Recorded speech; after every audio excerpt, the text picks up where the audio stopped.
Boa noite, irmãos. Graça e paz. Estou me acertando aqui, sai da guitarra, vem para o púlpito, então a gente tem que ir se adequando. Terceira vez, né, irmãos? Já posso pedir música no Fantástico. Como é que os irmãos estão? Tudo bem? Igreja cheia, bonita. Batismos, foram quantos? 7 novos membros. Deus abençoe. É um feito, né? No tempo na qual nós estamos vivendo, um tempo de muita escassez espiritual, os irmãos sendo instrumentos de Deus para a propagação do Evangelho e salvação de vidas, é um feito. Queridos, nós estamos no mês do Natal. Teve um Natal bonito aí. Nós estamos no mês do... Vamos repetir com ele, do Natal. Ficou um Natal bonito. E por falar em Natal, nós vamos falar de Natal. Natal é o tempo na qual nós rememoramos, trazemos à nossa memória o plano de Deus sendo concretizado para a salvação das nossas vidas. O significado pleno do Natal é o que nós vamos pensar hoje, amém? Abra sua Bíblia ou acompanhe comigo, Lucas capítulo 2.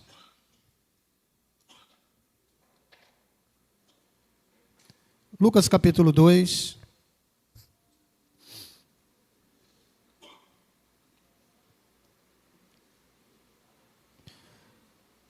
Evangelho de Jesus, segundo a narrativa de Lucas capítulo 2. Nós vamos estar lendo os 20 primeiros versos deste capítulo. A palavra do Senhor diz assim: naqueles dias, César Augusto publicou um decreto ordenando o recenseamento de todo o Império Romano. Esse primeiro recenseamento foi realizado quando Quirino era governador da Síria. Todos iam para a sua cidade natal a fim de alistar-se. Assim, José, que pertencia à casa e linhagem de Davi, subiu de Nazaré, cidade da Galiléia, à Judéia. Ele foi a Belém, cidade de Davi, a fim de alistar-se com Maria, que lhe estava prometida em casamento e esperava um filho.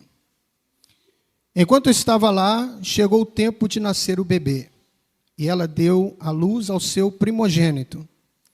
Envolveu-o em panos e o colocou em uma manjedoura, porque não havia lugar para eles na hospedaria. Havia pastores naquela região que tomavam conta dos rebanhos durante a noite. Aconteceu que o anjo do Senhor lhes apareceu, a glória do Senhor resplandeceu ao redor deles e ficaram aterrorizados. Então o anjo lhe disse: não tenham medo, pois trago boas novas de grande alegria para vocês, que são para todo o povo. Hoje na cidade de Davi nasceu o Salvador, que é Cristo o Senhor. Isto servirá de sinal para vocês. Encontrarão o bebê envolto em panos e deitado em uma manjedoura.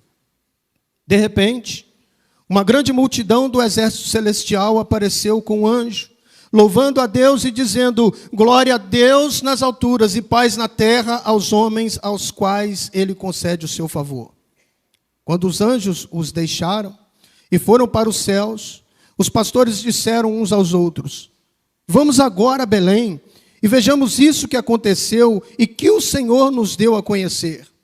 Então, correram para lá e encontraram Maria, José e o bebê, que estavam deitados na manjedoura. Depois de o verem, contaram a todos o que lhes fora dito a respeito daquele menino.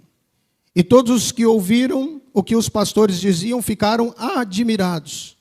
Maria, porém, guardava todas essas palavras, meditando sobre elas no coração. Os pastores voltaram glorificando e louvando a Deus por tudo o que tinha visto e ouvido, e como lhes fora dito. Amém? Que o Senhor aplique a sua palavra aos nossos corações. Queridos, quando nós falamos de Natal, ou o significado pleno do Natal, Ao lermos o texto, nós vamos considerar que Deus é soberano e que a provisão da salvação, ela foi providenciada por Deus, e este plano, ele se deu antes mesmo de havermos pecado contra Deus. O nascimento de Jesus, ele não se dá há aproximadamente 2025 anos atrás. O Deus que se fez carne e habitou entre nós, ele já era planejado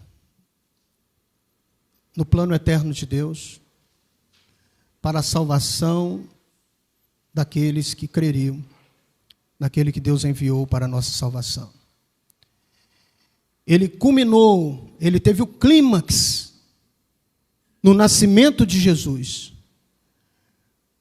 Mas já era projeto, já era plano de Deus. A palavra de Deus diz que Deus já havia determinado, antes da fundação do mundo, aquilo que ele determinaria por sua soberania, para que nele nós pudéssemos ter a vida eterna. Portanto, o Natal ele não deve ser visto como uma história isolada, um fato isolado na história. Foi um plano de Deus que teve como ápice o nascimento do nosso Salvador. Se concretizou com o nascimento do nosso Salvador, orquestrado pela soberania de Deus para entregar salvação a todo aquele que nele crê. E mediante o texto que nós lemos, queridos, eu gostaria de expor algumas verdades neste texto. A primeira verdade, a soberania de Deus no controle de todas as coisas. Deus, ele tem absoluto controle sobre todas as coisas. A palavra de Deus diz que Deus chama cada estrela pelo seu nome. Todos os fios de cabelo que nós temos, ou que ainda nos resta, são contados por Deus. Portanto, Deus ele não perde o controle de nada.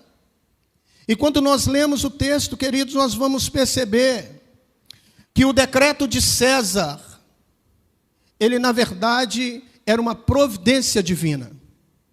O mundo já havia sido preparado por Deus para que na plenitude dos tempos, como diz o apóstolo Paulo, pudesse vir o nosso Salvador. Quando Jesus nasce, já havia boas estradas, boas navegações, já havia toda a estrutura para que a mensagem do Evangelho fosse propagada pelo mundo antigo. Portanto, no ápice, na plenitude dos tempos, Deus envia o seu Filho. César, nessa história, queridos, é apenas um peão inconsciente no tabuleiro de xadrez de Deus. Ele fez aquilo que Deus determinou, porque era necessário que o menino, para cumprir a profecia, nascesse em Belém. E mesmo sem ter a consciência do que estava fazendo, César determina que deveria haver um censo. E então a história diz que José, desposado com Maria, para o nosso entendimento, noivo, mas já comprometido ao casamento, prestes a estar estabelecendo isso na vida do casal, eles saem para este recenseamento. Deus ele usa um censo imperial para mover José e Maria de Nazaré, na Galileia, para Belém, na Judéia, cumprindo assim a profecia de Miqueias, capítulo 5, verso 2. O Messias nasceria em Belém. A salvação, portanto, ela é orquestrada, queridos. Deus, ele governa os impérios, Deus governa a política humana.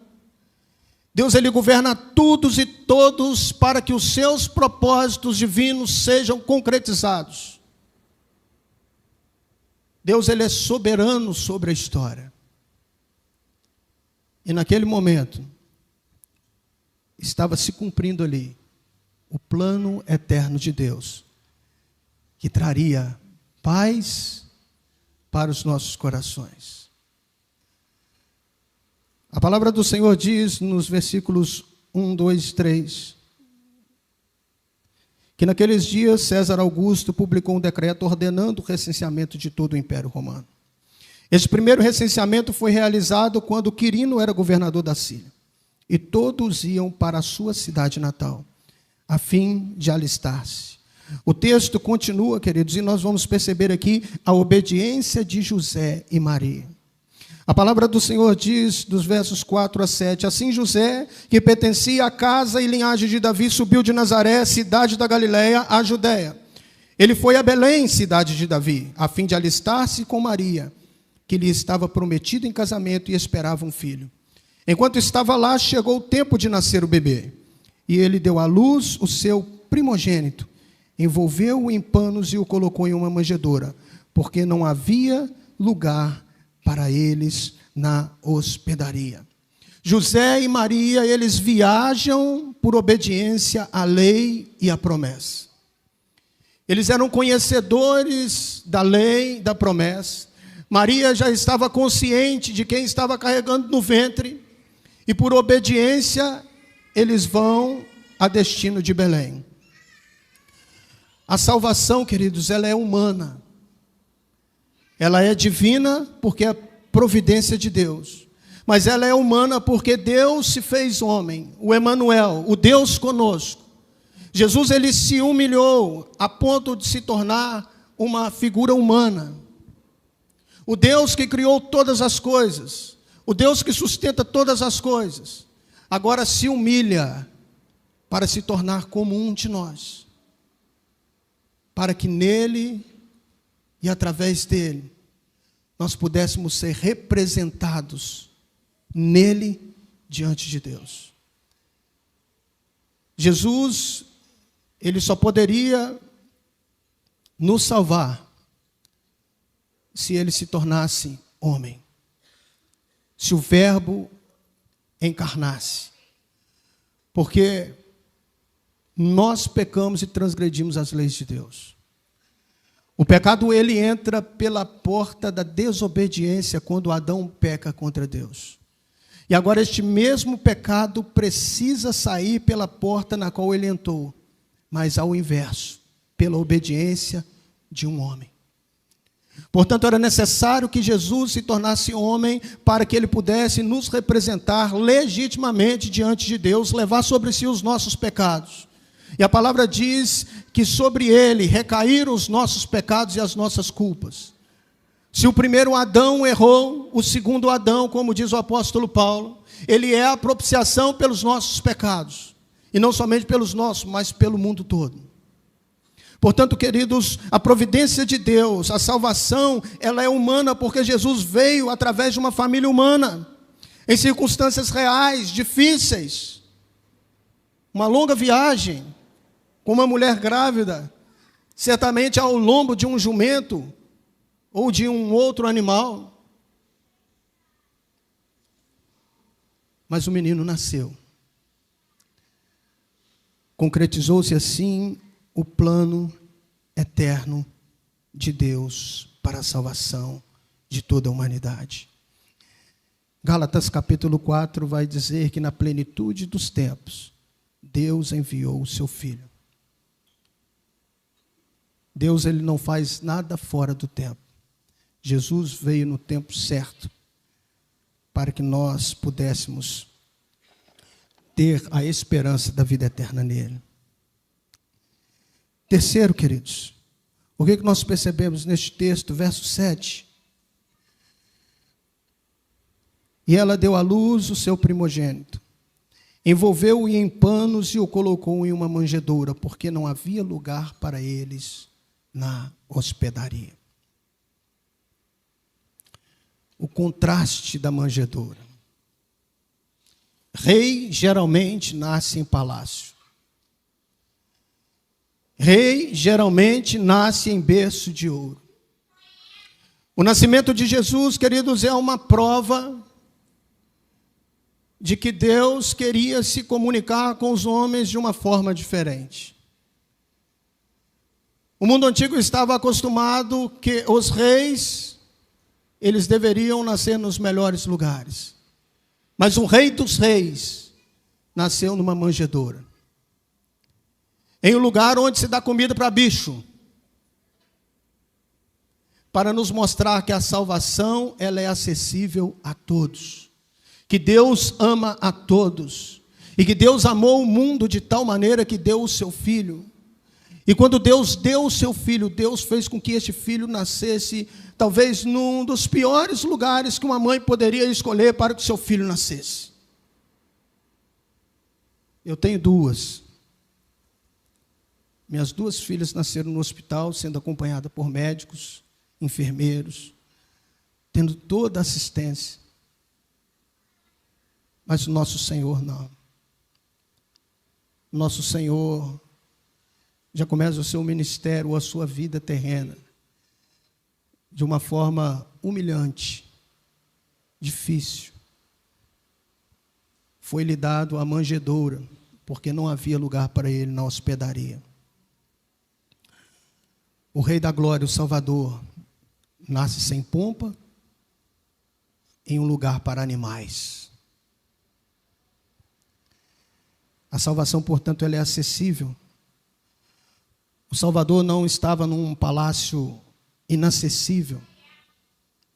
O Salvador não estava em um lugar onde as pessoas não poderiam se achegar. Ele está na manjedoura, um sinal de que ele veio para os humildes, os pobres, os sem privilégios. Ele veio para fazer e se identificar conosco, para que pudéssemos ser identificados com ele. Jesus nos mostra, queridos, ou Deus nos mostra através de Jesus, quando Jesus nasce numa manjedoura, e há um propósito nisso, de que a vida de um homem, como ele mesmo nos ensinou, não se consiste pela quantidade de bens que nós possuímos. Às vezes nós ficamos tão atrelados, tão afeitos, tão apegados às coisas desta vida, que por vezes nós nos esquecemos do destino na qual nós fomos criados por Deus e designados por Deus para viver a glória eterna.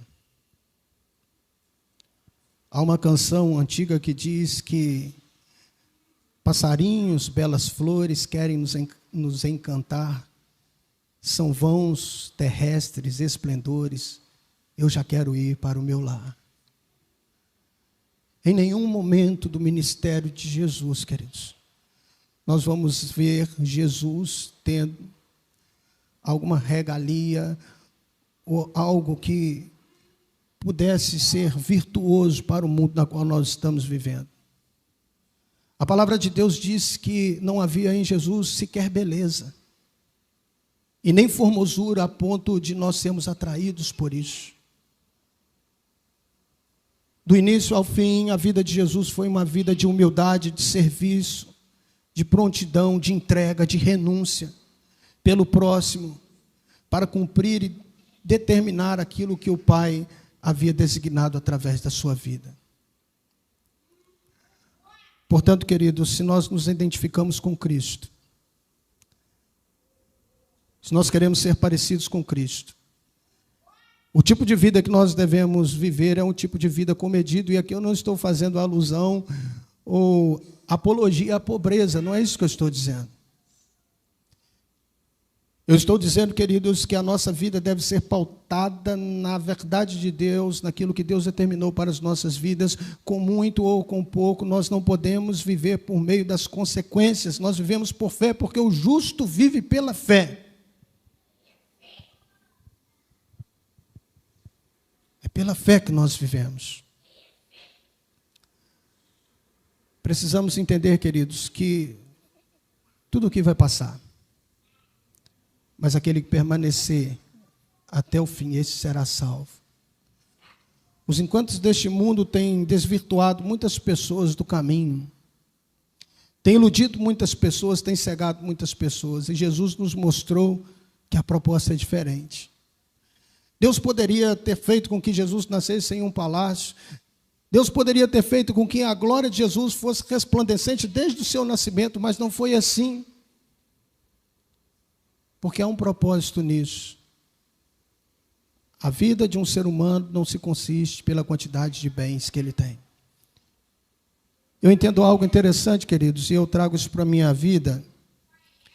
Eu não tenho problema nenhum em que as nossas igrejas tenham uma pessoa que dê o dízimo aí de 5 mil, 10 mil, 50 mil. Eu até oro para que as nossas igrejas tenham pessoas que possam dar dízimos de 50 mil, amém? Não tem problema nenhum. O problema, queridos, é quando nós vivemos em comunidade de fé, nós declaramos ser igreja do Senhor, e numa comunidade de fé onde nós temos pessoas que andam de BMW, tenham pessoas não tendo chinelo de dedo para andar. Aí nós estamos equivocados nos nossos conceitos, nós precisamos rever os nossos conceitos. Nós fomos chamados, queridos, para partilhar de nós mesmos em todas as coisas. Nós somos chamados a vivermos o Evangelho de Jesus como Ele nos ensinou a viver a partilha. E eu tenho me incomodado, queridos, com o tipo de Evangelho que a igreja, sobretudo a igreja brasileira, tem vivido nos últimos dias. Quando nós olhamos para a televisão e nós vemos as declarações, os testemunhos. Eu tinha uma fazenda e depois que eu vim para Cristo, agora eu tenho 10 fazendas. Eu tinha um carro e depois que eu vim para Cristo, agora eu tenho 10 carros. Eu era um empresário de uma empresa pequena e depois que eu vim para Cristo, agora eu tenho 10 empresas. E eu comparo os testemunhos oriundos dos nossos dias, sobretudo deste evangelho que é pregado na televisão, e comparo ao testemunho da igreja primitiva. E fico imaginando os irmãos da igreja primitiva. Eu tinha 10 fazendas. Eu vendi 9, fiquei com uma e depositei o restante aos pés dos apóstolos para que nenhum dos nossos irmãos que foram convertidos tenham necessidade.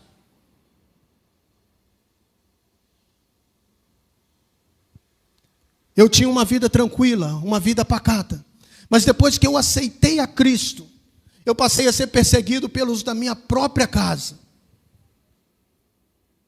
Eu tinha uma vida bem-sucedida, mas depois que eu aceitei o Evangelho de Cristo, eu fui mandado embora do meu emprego, porque eu declarei a minha fé em Jesus e por isso estou sendo perseguido. Eu tinha uma boa casa, uma boa alimentação, eu tinha uma condição financeira boa, mas depois que eu aceitei a Cristo, agora estou aqui no Coliseu para ser jogado para leões, para tigres, para serem devorados por eles. E quando nós comparamos, queridos, a vida da igreja primitiva, nos atendo à ideia de que o nosso Senhor nasceu numa manjedoura, não se equipara, queridos, com aquilo que muitas pessoas que se dizem viver no Evangelho estão vivendo. Nós podemos sonhar, nós podemos conquistar em Deus, nós podemos realizar, mas isso tudo só terá valor, queridos, se o centro de todas as coisas for o Senhor na nossa vida. Se o centro de todas as coisas for o Senhor nas nossas vidas, e se as coisas dessa vida não se tornarem valores maiores do que o amor que nós devemos ter pelo nosso Senhor.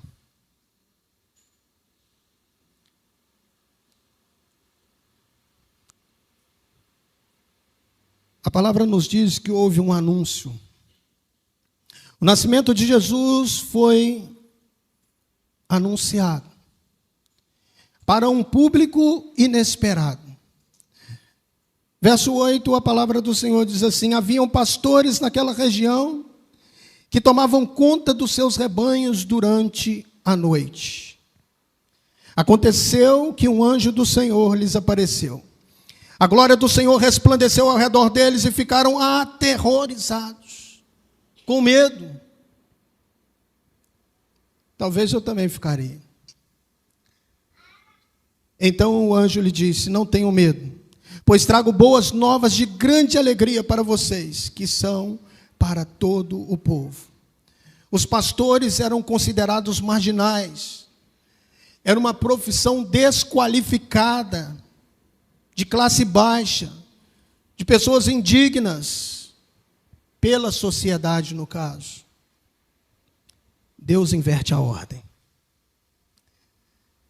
Deus é o Deus dos improváveis.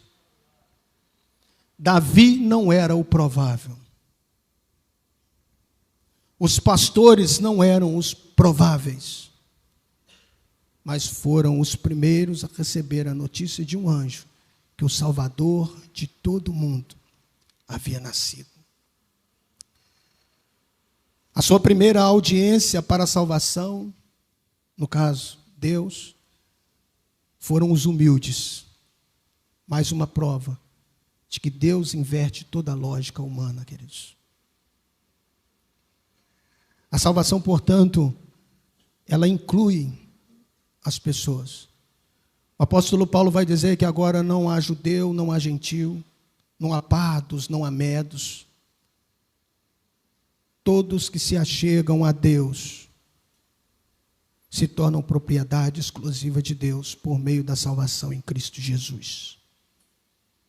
Todos os povos, línguas e nações são convocados para temerem a Deus e aceitar o Salvador. Deus anuncia a salvação a pastores, portanto, Ele anuncia a salvação a todos os que reconhecem que são necessitados da graça de Deus. Verso de número 10 a 12, nós vamos ver a declaração do anjo. A palavra do Senhor diz assim: isso servirá de sinal para vocês. Encontrarão o bebê envolto em panos e deitado em uma manjedoura. E de repente, uma multidão do exército celestial aparece com um anjo, louvando a Deus e dizendo: glória a Deus nas alturas, e paz na terra aos homens aos quais Ele concede o seu favor. O verso 11 diz assim: hoje na cidade de Davi nasceu o Salvador, que é Cristo, o Senhor. Aqui nós temos, queridos, a tríade, que nós chamamos de tríade, as três características do nosso Senhor, narrada pelo próprio anjo. Ele é Salvador, verso 11, para nos libertar do pecado e da morte. Ele é o Cristo, o Messias, o prometido de Deus em todo o Antigo Testamento pelos profetas, e tudo apontava para Cristo. Portanto, em Cristo se cumpre tudo o que havia Deus prometido por meio dos profetas no Antigo Testamento. E Ele é o Senhor, o Deus que se encarnou. Ele é digno de nossa adoração e de nossa obediência. Havia um sinal inconfundível. O bebê estaria envolto a um pano em uma manjedoura. O coral de anjos anunciam em louvor o propósito do Natal. Glória a Deus nas alturas e paz na terra aos homens que têm boa vontade. Queridos, Jesus, Ele morrendo, Ele nos salva. Mas o propósito primário da morte de Jesus foi a glória de Deus. Jesus morreu para a glória de Deus. Como consequência, nós somos salvos.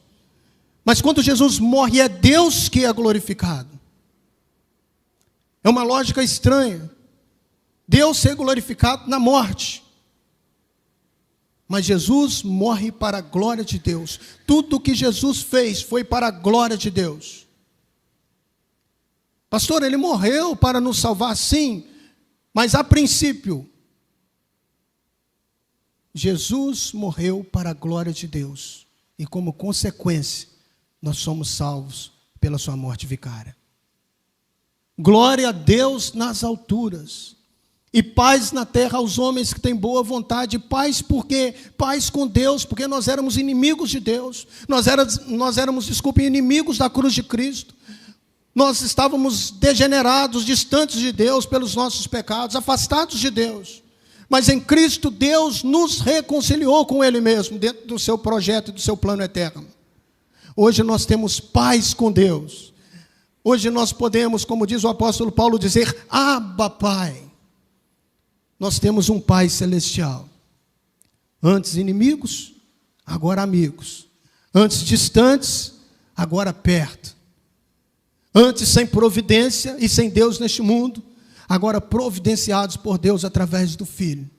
Antes sem esperança e agora esperançados, porque a glória eterna nos espera a todo aquele que entrega a sua vida a Jesus. Glórias a Ele. Glórias a Deus, queridos. Glória a Deus nas alturas. E paz, reconciliação com Deus a todos os homens que têm boa vontade. Isto foi deliberado em música. Foi em um coral. Os anjos cantando glória a Deus nas alturas. E paz na terra aos homens que têm boa vontade. E qual foi o resultado disso? Uma grande transformação no coração dos pastores. Queridos, Deus quando manifesta a sua glória, Deus quando trata com o nosso coração, Deus quando fala aos nossos corações, quando nós presenciamos o sobrenatural de Deus, como aqueles pastores viram anjos, cantando, louvando a Deus, anunciando o que estava sucedendo. A atitude daqueles pastores precisa nos levar à reflexão que nós precisamos e devemos ter as mesmas atitudes. O texto diz, queridos, a partir do versículo 15, a palavra do Senhor diz, quando os anjos os deixaram e foram para os céus, os pastores disseram uns aos outros, vamos agora a Belém, e vejamos isso que aconteceu, e que o Senhor nos deu a conhecer. Queridos, a salvação exige fé. A salvação exige fé. Vamos a Belém. Eles não perderam tempo.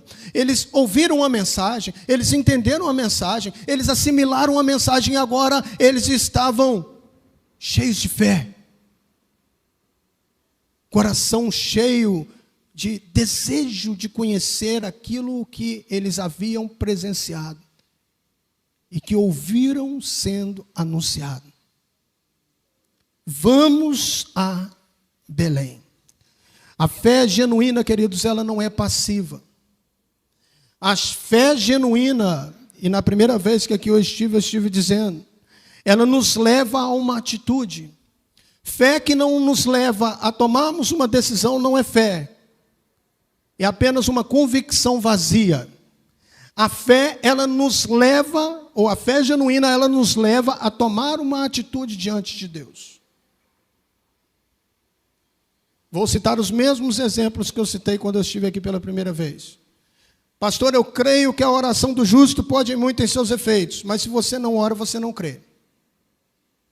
Pastor, eu creio que a Bíblia é a palavra de Deus, é a nossa regra de fé e conduta. Se você não lê, não estuda, não se dedica a entender o texto bíblico, você não crê. Porque nós cremos na prática e não nas questões de convicção mental. Hoje há muitas pessoas convictas, mas descrentes na prática, desculpe. Que são os ateus práticos. É o que Paulo expõe na sua carta, aos Romanos, no capítulo 1. São pessoas que mesmo crendo em Deus, vivem como se Deus não existisse. Fé genuína, bíblica, é na prática, irmãos. É na prática que nós demonstramos que nós cremos. E os pastores, imediatamente, eles foram ao encontro do anúncio, aquilo que eles haviam ouvido dos anjos. Eles agiram imediatamente para verificar a salvação. Não basta ouvir a história do Natal. É preciso ir até Jesus. Não basta ouvir o anúncio que Jesus nasceu. É preciso ir até Jesus.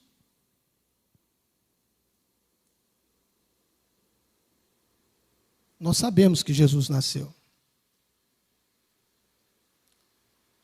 Os pastores ouviram o anúncio. Mas se eles ficassem parados, qual seria o resultado disso? É preciso ir até Jesus, irmãos. Amém? É preciso. Para sermos salvos, é preciso ir até Jesus. Para colocarmos diante dele as nossas angústias e inquietações, é preciso ir até Jesus. Para sermos transformados de glória em glória, aperfeiçoados por Deus, vivendo a santidade de Deus, é preciso ir até Jesus. Nele nós temos as respostas que nós precisamos. A salvação, ela não é um segredo. Eles se tornaram os primeiros evangelistas no Novo Testamento. A experiência pessoal daqueles homens gerou no coração daqueles homens o desejo irresistível de compartilhar daquilo que eles presenciaram. O verso 17, verso 18 diz assim: depois de o verem, eles foram até Jesus, contaram a todos o que lhes fora dito a respeito daquele menino. E todos os que ouviram o que os pastores diziam, ficaram admirados. Os primeiros evangelistas do Novo Testamento, homens humildes, desprezados pela sociedade, mas foram levantados por Deus naquele tempo para anunciar a mensagem de salvação que havia nascido nosso Senhor e Salvador.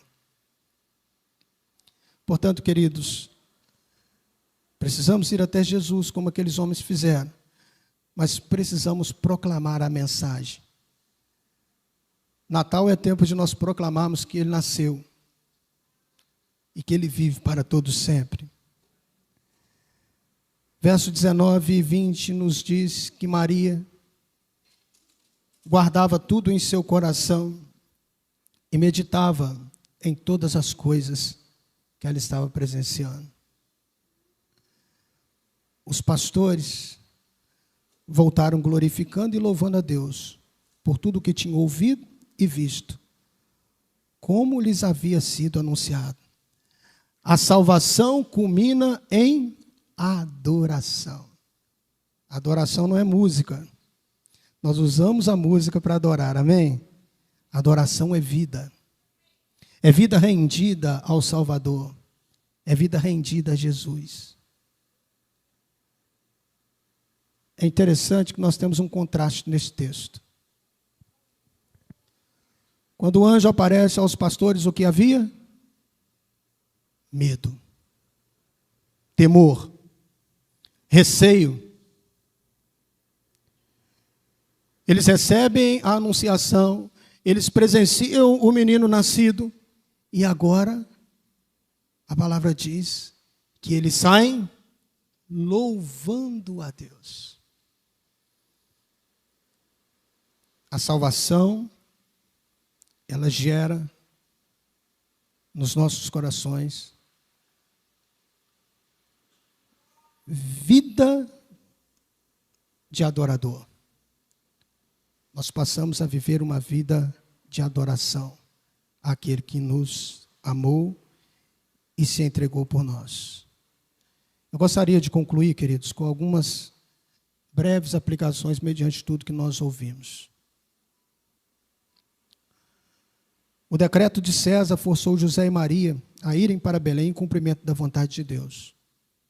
Hoje, aqui, nesta igreja, O decreto de Deus convoca você para responder ao Filho, o Salvador. Jesus, ele nasceu.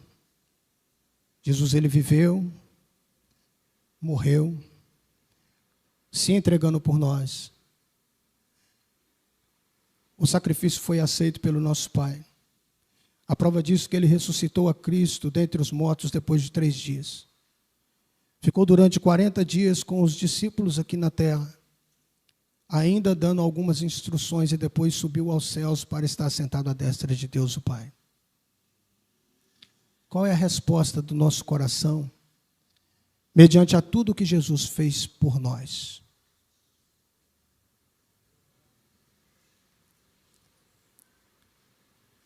Nós precisamos, queridos, a exemplo de Jesus, temos corações humildes para reconhecermos que nós necessitamos de um Salvador, porque nós não podemos nos salvar. A única forma que nós temos de nós nos achegarmos a Deus é por meio de Jesus Cristo.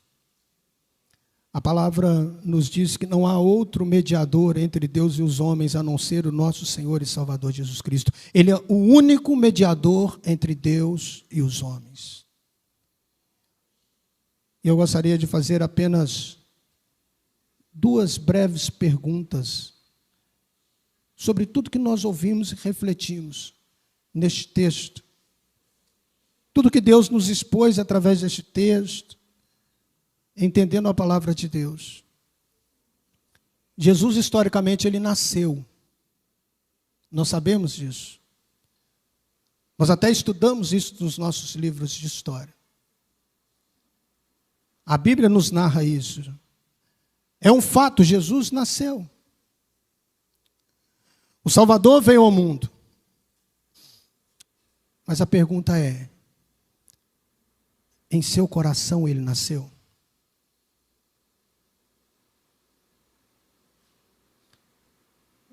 A grande resposta que nós vamos ter que dar para Deus, no dia em que Jesus voltar para buscar a sua igreja,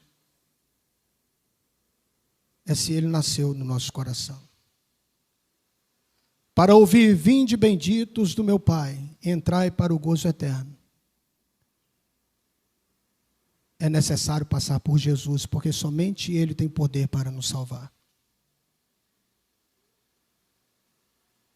Não há salvação fora de Jesus. Não há como sermos salvos pelas nossas boas obras. Não há como sermos salvos pela religião. Só há um caminho, um meio de sermos salvos: a providência de Deus no seu plano eterno. Jesus Cristo, nosso Senhor e Salvador. Segunda pergunta: Jesus, ele é rei por natureza. Jesus, ele vive e reina para todo sempre. Pastor, eu já tenho a Jesus como meu Salvador. Eu já entreguei a minha vida a Jesus, eu já fiz essa decisão. Mas a segunda pergunta é: mesmo que Jesus, sendo rei por excelência, ele é rei, e não somente rei, ele é o rei dos reis. A pergunta é: ele reina no seu coração? Porque na sua natureza ele é rei, ele governa.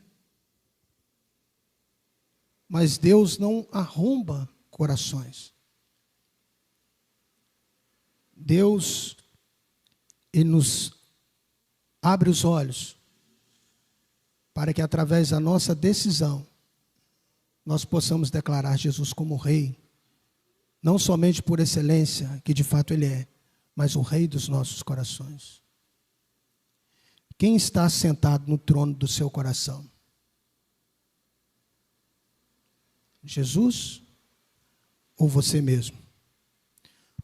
O trono do coração nunca fica vazio.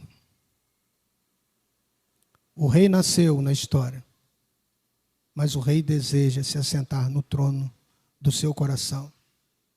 Mas para ele se assentar, você precisa sair. Ele quer ser o nosso Salvador e também o nosso Senhor. Hoje nós estivemos aqui presenciando Um momento lindo, que é sempre muito lindo. 7 novos irmãos sendo integrados à comunidade de fé, se tornando membros de uma igreja bíblica centrada na palavra. Você talvez que veio presenciar este fato, ainda não tenha pensado sobre as verdades que nós ouvimos hoje. Jesus está sentado no trono do seu coração? Ou você mesmo tem dirigido a sua vida? Ele deseja ser o Senhor da sua vida. Quer ter uma nova vida, quer ter uma nova história, quer viver o novo de Deus, entregue a sua vida a Jesus. Somente Ele pode te dar esperança e vida eterna.